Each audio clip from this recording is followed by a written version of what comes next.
반갑습니다. 저번 시간에 이어서 파동에 대해서 계속 보도록 하겠습니다. 교과서는 142쪽을 일단 살펴봐 주세요.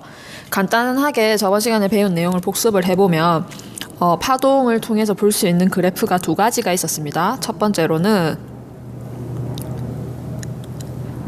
위치에 따른 변이 그래프를 볼 수 있었고, 그 다음에 시간에 따른 변이 그래프를 또 볼 수 있었죠.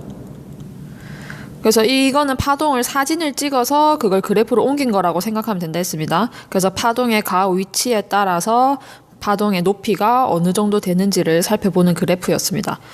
그 다음에 얘는 이 파동에서 한 점의 시간에 따른 움직임을 살펴보는 거랬죠. 그래서 위아래로 움직이는데 그 움직임을 살펴보면 시간에 따른 변이 그래프가 나온다 했습니다. 그래서 이 그래프 두 개에서 같은 점과 같은 점 사이의 길이를 파장이라 했고요. 기호로는 람다를 썼습니다. 그 다음에 여기에서는 같은 곳에서 같은 점까지의 시간은 주기라고 했습니다. 기호로는 타임이기 때문에 t자를 사용한다 했습니다.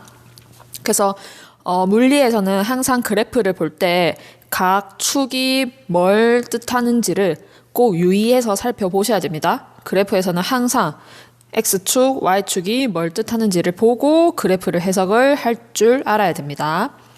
그 다음에 파장, 주기에 이어서 중요했던 개념이 진동수였습니다. 진동수는 어떻게 구할 수 있었냐면 주기의 역수로 구할 수가 있었습니다. 진동수라는 것은 1초 동안 진동한 횟수로 단위는 헤르츠를 썼고 기호는 프리퀀시를 따와서 F를 쓴다고 했습니다. 그 다음에 주기는 한 번 진동하는데 걸리는 시간이기 때문에 단위를 초를 썼습니다. 그 다음에 기호는 T를 썼습니다. 그 다음에 또 중요했던 게 파동의 속력입니다. 파동의 속력은 우리가 잘 아는 속력 구하는 공식으로 구하면 되는데 시간분의 이동거리, 그래서 한 파장 이동하는데 걸린 시간이 주기죠. 그래서 시간은 t, 그 다음에 이동한 거리는 파장 람다를 써서 t분의 람다 이렇게 쓸 수가 있었고요. 그 다음에 이 t의 역수가 진동수라고 했기 때문에 f 람다로 바꿔서 쓸 수도 있었습니다. 그 다음에 당연히 속력의 단위는 미터 퍼 세컨드겠죠. 그래서 이렇게 저번 시간에 배웠던 중요한 내용들을 선생님이 같이 한번 정리를 해봤습니다. 오늘은 교과서 한 장 넘겨서 144쪽을 봅니다. 여기서는 파동의 굴절에 대한 내용입니다. 보면은 파동이 굴절이 일어나는 이유는 파동이 진행할 때 속력이 다른 매질을 만나서 파동은 진행 방향이 바뀌게 됩니다. 이거를 파동의 굴절이라고 얘기를 합니다. 밑에 교과서에서 보면은 파도가 그냥 직선으로 이렇게 바로 오는 게 아니고 보면은 이렇게 조금씩 휘어지는 모습을 볼 수가 있어요. 진행 방향이 바뀌고 있죠. 이렇게 일어나는 이유가 바로 속력이 다른 매질을 만났기 때문입니다. 파동의 속력이 달라졌을 뿐이지 뭐는 일정하다. 다른 매질을 만나도 이거는 반드시 좀 알아둬야 돼요. 진동수는 변하지 않는다는 거. 진동수는 변하지 않는다. 이런 내용을 자주 다루기 때문에 파동의 굴절이 일어날 때 속력은 바뀌지만 파동의 진동수는 변하지 않는다.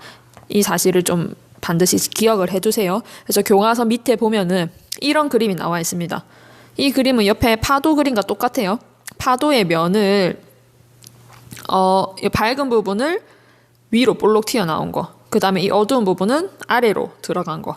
그래서 좀 눈에 보이게 그려보면은 위로 볼록하고 안으로 들어가고 볼록하고 들어가고 볼록하고 들어가고, 이 면을 하나로 이어서 지금 교과서에서 그림으로 나타낸 겁니다. 그래서 여기에 수직한 선, 그 파동은 이런 방향으로 이동을 하는 거죠. 그 선을 그은 게 지금 빨간 선으로 나타낸 거예요. 선을 두 가지를 그었죠. 그래서 두 번째 매질을 만나서 이 파도의 진행 방향이 꺾인 것을 볼 수가 있다. 그 꺾인 이유를 여기서 좀 간단하게 설명을 하자면 설명을 하자면, 자, 이 파와 이 파를 잘 봅니다. 잘 보면 파가 이렇게 잘 오다가 여기까지 동시에 왔어요. 근데 얘는 먼저 다른 매질을 만났대. 근데 여기에서 속력이 다르다고 했죠. 얘는 속력이 더 느려. V1과 V2를 비교해 봤을 때 V2의 속력이 더 느립니다. 그래서 얘는 같은 시간 동안에 이 정도밖에 못 갔어요. 같은 시간 동안. 근데 얘는 속력이 빠르죠. 그러니까 같은 시간 동안에 더 많은 거리를 갔어. 그리고 나서 얘가 이만큼 이동했을 때 얘는 매질을 만난 거죠. 그래서 얘도 나중에는 천천히 이동해서 방향이 꺾이게 되는 겁니다. 굴절 현상이 일어난다는 겁니다. 그럼 여기와 관련돼서 조금 더 수식으로 우리가 한번 나타내 보도록 할게요. 자, 교과서 144쪽과 선생님이 똑같은 그림을 그려놨습니다. 여기서 한번 살펴보도록 할게요. 파가 첫 번째 매질에서 두 번째 매질로 들어가는 모습이 나와 있습니다. 첫 번째 매질에서 파동의 속력을 V1이라고 하고, 그 다음에 파장을 람다1이라고 하겠습니다. 그 다음에 두 번째 매질에서 파동의 속력을 V2라고 하고 파장을 람다2라고 하겠습니다.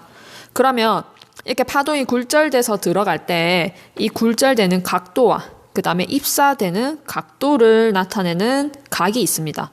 그 각은 바로 이렇게 매질의 경계와 수직인 선을 그어서 이 선과 이루는 각입니다. 이 선과 이루는 각을 입사각 I라고 하고요. 그 다음에 이 선과 이루는 각을 굴절각 R이라고 얘기를 합니다. 그래서 I는 입사각이 될 거고, 그 다음에 R은 굴절각이 될 거다. 그래서 이 각을 표시할 때 절대 이 면과 이루는 이 각이 아닙니다. 법선을 그어줘야 됩니다. 이 법선이라는 것은 매질의 경계에서 수직으로 그은 선을 얘기를 합니다. 이 법선과 이루는 각을 입사각, 굴절각이라고 얘기를 합니다. 그럼 여기서 보면은, 자, 얘랑 90도를 이뤄. 맞지? 이렇게 90도를 이루죠. 그럼 얘랑 또 90도를 이루는 이 각이 바로 I랑 같은 각이 되겠죠. 그 다음에 마찬가지. 얘랑 90도를 이루죠. 근데 이 각과 이 각을 더하면 90도가 돼야 되겠죠. 직각삼각형이니까. 그래서 이 각이 바로 굴절각 R과 같아지는 겁니다. 그래서 이 사실을 좀 명심해 두고 상황을 한 번 더 살펴보도록 할게요.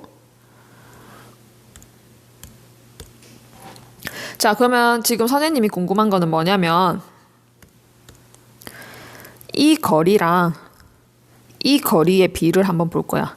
이 거리는 어떤 거리냐면, 자, 파가 이렇게 오다가 얘가 지금 동시에 가고 있습니다. 이렇게. 얘 이렇게 오다가 얘가 먼저 만났어. 이 선이. 그러면 얘는 먼저 두 번째 매질로 들어가게 되겠죠. 근데 얘는 계속 첫 번째 매질에서 진행을 하고 있습니다. 그러니까 얘가 두 번째 매질을 진행하는 동안 얘는 첫 번째 매질을 진행을 하고 있죠. 그래서 이 거리와 이 거리는 시간이 어떻다. 그치, 같은 시간 동안 이동한 거리입니다. 그래서 이 거리를 x1이라고 하고 이 거리를 x2라고 할 때 x1과 x2의 비를 한번 살펴보면, 자, x1은 당연히 v2의 속력으로 같은 시간 t 동안 이동한 거리죠. 그 다음에 x2는 v1의 속력으로 같은 시간 동안 이동한 거리죠. 그래서 x1은 속력 곱하기 시간 하면 거리가 나오지. 그래서 v2 곱하기 t가 되고, x2는 v1 곱하기 t가 되겠죠. v1 곱하기 t. 그럼 약분하면은 v1, v2가 되겠지. 그 다음에 우리가 파동 구하는 식에서 v는 구하는 식이 f 람다라고 또 배웠죠. 그래서 진동수는 근데 변한다, 변하지 않는다. 매질이 달라져도 진동수는 변하지 않는다 했습니다. 그러면 파장은 보다시피 당연히 달라졌죠. 그래서 파장은 변한다. 진동수는 그대로 하고 파장 람다1.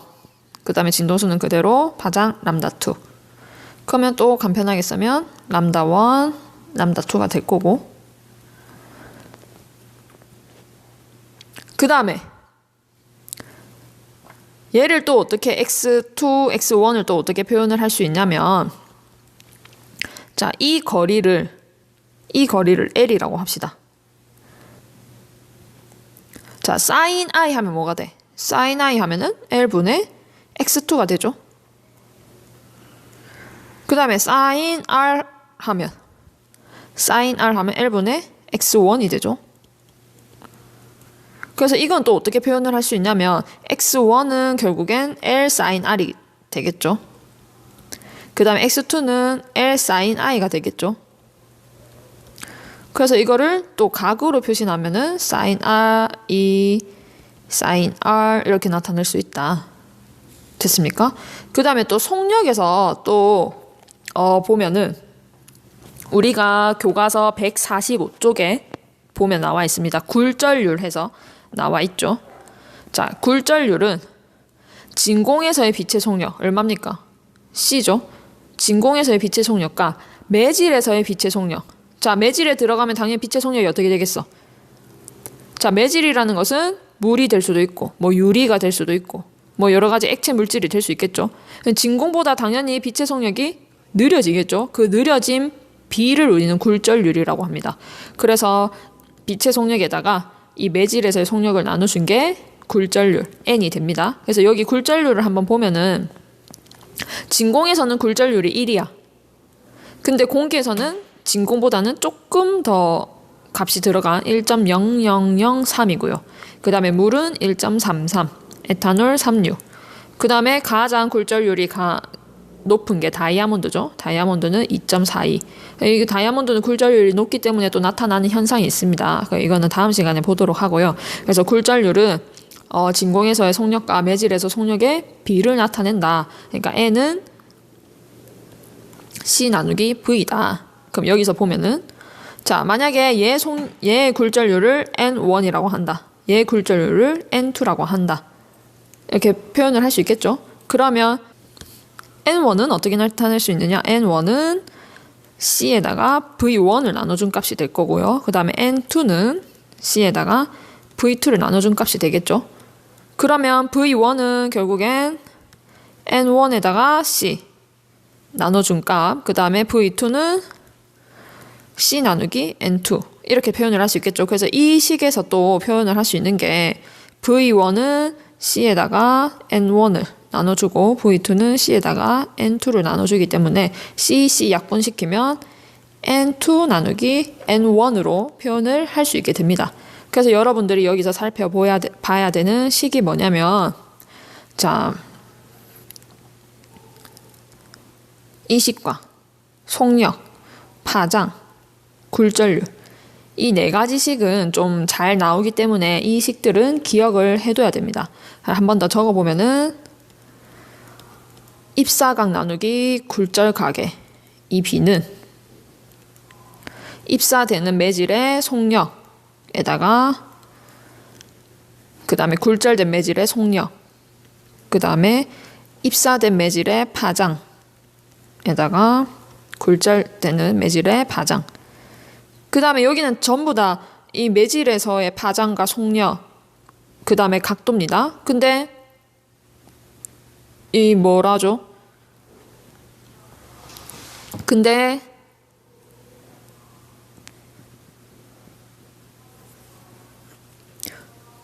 굴절률은 달라지죠. 뒤집어집니다. 그래서 이 식 정도는 여러분들이 기억을 해두고 그 다음에 매질 1에 대한 매질 2의 굴절률을 상대 굴절률이라고 해서 매질 1에 대한 2의 굴절률 이렇게 표현을 하기도 합니다. 그래서 이 식은 자주 나오기 때문에 모의고사에서 쉽게 기억, 니은, 디귿 뭐가 옳고 뭐가 그른지 잘 판단을 할 수 있겠죠. 그래서 이거는 꼭 기억을 해두도록 합니다. 그러면 이런 굴절 현상들을 왜 배우느냐? 자, 빛은 당연히 직진한다라고 우리는 알고 있죠. 그래서 우리 뇌에서는 빛이 직선으로 진행해 왔다는 가정하에 물체의 모습을 그립니다. 근데 만약에 굴절이 됐다면 얘기가 좀 달라지겠지? 만약에 우리 눈이 여기서 빛을 보고 있다고 생각해 보세요. 눈이 빛을 보고 있는데 실제로는 여기서 온 빛을 보고 있어요. 근데 우리 눈은 어떻게 인식을 하냐면 이 빛이 직진해서 왔기 때문에 여기에서 왔구나라고 생각을 하게 되는 겁니다. 그러니까 물체가 실제로 있는 곳을 우리가 인식을 못 한다는 거지. 그래서 벌어지는 여러 가지 현상들이 있습니다. 이렇게 굴절에 의해서 우리 눈이 착각하는 현상들이 발생을 하게 됩니다. 그런 현상들은 우리가 다음 시간에 생활 속의 굴절 현상 해서 146쪽에 나와 있는 현상들을 한번 살펴보도록 하겠습니다. 그래서 오늘 한 내용이 조금 선생님이 수식으로 표현을 한다고 잘 따라왔는지 모르겠습니다. 근데 이제 하나하나 잘 뜯어보면 교과서에도 잘 설명이 되어 있기 때문에 하나하나 잘 살펴보면 크게 어렵지 않은 내용이기 때문에 선생님이 정리했던 내용을 꼭 한번 살펴보도록 합니다. 그래서 이 식 정도는 기억을 해두고 그 다음에 여기서 또 표현을 할 때 쉽게 표현을 하는 게 이 첫 번째 식과 두 번째 식을 보면은 이렇게 서로 이렇게도 적을 수가 있겠죠. 그래서 n1 sin i는 n2 sin r이다. 이렇게 표현을 해서 또 굴절 법칙이라고 얘기를 합니다. 그래서 이 식까지 꼭 알아두도록 하세요. 그래서 다음 시간에 한 번 더 좀 간단하게 복습을 하고 굴절 현상을 살펴보도록 하겠습니다. 수고했습니다.